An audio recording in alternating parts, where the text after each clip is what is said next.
Yo, what is up guys, Delboy here, aka Blue Collar Sports TV. Hopefully you guys are doing well. If you're new here, smash that like, hit subscribe, all of that good stuff. So welterweight prospect Jaron Ennis announces himself as a contender by knocking out the tough Sergey Lipinets. Going into this fight, this was viewed as Jaron Ennis' toughest fight of his career and the biggest test of his career, and I have to say he passed that test with flying colours. He boxed well in this fight, showed some real good attributes, and at the end of the day he scored a great knockout as well, so very good performance by Jaron Ennis. First sort of round he was kind of alternating between stances, flicking the jab. He landed a couple of decent body shots in round one and also landed a nice right hook to the head. Lipinets was coming forwards trying to explode with hooks, but nothing really too much got through for Sergey Lipinets. Round two, Ennis began the second round in the southpaw stance, and right away he was finding some good shots to the body, and also out of that southpaw stance he was doing a good job of landing that right hook to the head as Sergey Lipinets was coming forwards. And round two was where Jaron Ennis started to open up, and you could tell that his punches were having an effect on Sergey Lipinets. He backed up Lipinets in the second round and landed a nice power punch combination, and Lipinets was definitely feeling the weight of those punches.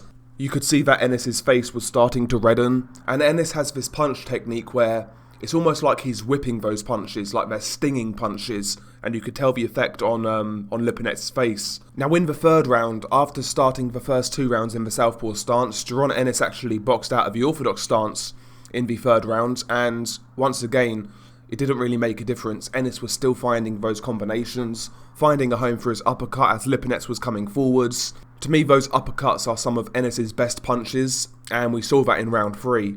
So round three was another clear round for Jaron Ennis. In round four, Jaron Ennis actually scored a knockdown. However, when you look at the knockdown, it was definitely, it wasn't a knockdown, it wasn't a punch connected. Lipinets got his feet caught with Jaron Ennis, and he hit the deck, but the referee mistakenly called it a knockdown. And that incident kind of summed up how it was going for Sergey Lipinets in this fight. Nothing really was going his way, he wasn't having success, and yeah, he got a knockdown against him that wasn't even a knockdown. But yeah, Lipinets, you know, he kept on pushing forwards. Occasionally he would get through with some nice overhands, some nice wide hooks, etc., but nothing really to trouble Jaron Ennis. Round 5, Jaron Ennis was just tenderizing Sergey Lipinets against the ropes, landing some good combinations. Lipinets responded with a low blow. I think he did that deliberately to catch a break from the beating. But nevertheless, Jaron Ennis didn't really feel much, and he continued his work and resumed what he was doing. To be fair though, Ennis in this fight was actually straying low quite a few times, and the referee never caught it. Thought I'd throw that out there. But yeah, round 5, another dominant round for Jaron Ennis, and round 6 was where this fight ended. Ennis landed a lovely kind of right-hand left hook combination. The right hand kind of went around Lipinets' guard, and the left hook went through his guard, and it caught him bang on the chin, and it knocked him clean out. You know, couldn't beat the count, a real knockout, and that was all she wrote. Nobody's knocked out Lipinets before. He's always shown a good chin, always shown good durability. So this is a statement by Jaron Ennis. Obviously in the last year or so we've been hearing a lot about Virgil Ortiz Jr. But now Jaron Ennis has also put his name up there. He and Virgil Ortiz Jr. are the hottest talents at 147. And, you know, I felt Jaron Ennis looked very good in this fight. I love the uppercuts through the middle. Some of the bodywork is great, although, like I say, he does stray low at times. He's got nice quick punches. He's got like a whipping power. If he hits you, you know it. And I think he's improved his left hook as well. Earlier on in Ennis' career, I felt he had the habit of slapping with his left hook. He wasn't doing it quite as much in this fight. But yeah, he's coming into his own. What is he, 23 years old or something like that? He's got a lot of time left, man. He's a young kid. He's big for the weight. He hits hard.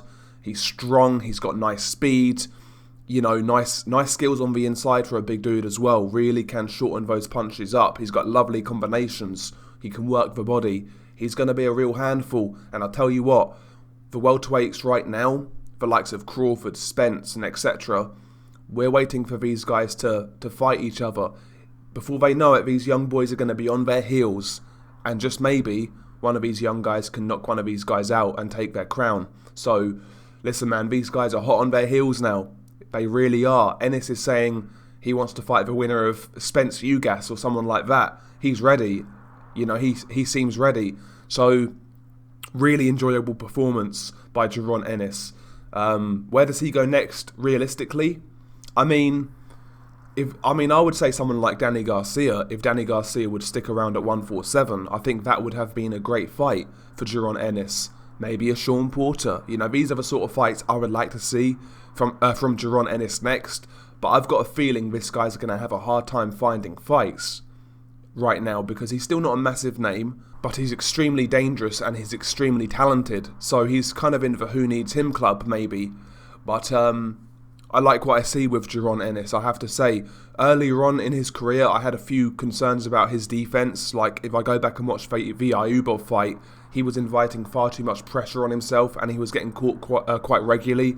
Defensively, in this fight against Lipinets, he was slipping and sliding a lot better. He was defending himself a lot better, so that's good. They are good signs for Jaron Ennis. And I tell you what, can you imagine a fight between Jaron Ennis and Virgil Ortiz Jr.? Jeez, dear, that would be a great fight. But, yeah, man, I enjoyed this performance from Jaron Ennis, and I'm keen to see him again. Anyway, share your thoughts below. What did you make of Ennis's performance? And by the way, I actually really enjoyed the Showtime card, the PBC card. Great fight between Jerwin Ancajas and Jonathan Rodriguez. Stanionis versus Delorme was okay, and the main event was a statement performance by Jaron Ennis. So that PBC card was real solid. And I'll tell you what, actually, last night's boxing in general was really good. The Top Rank card was a lot of fun. We had the Conor Benn fight, of course. Just a really good weekend of boxing, in my opinion. But nevertheless, share your thoughts below. What did you make of Jaron Ennis's performance? Where does he go next? Share your thoughts below. Peace.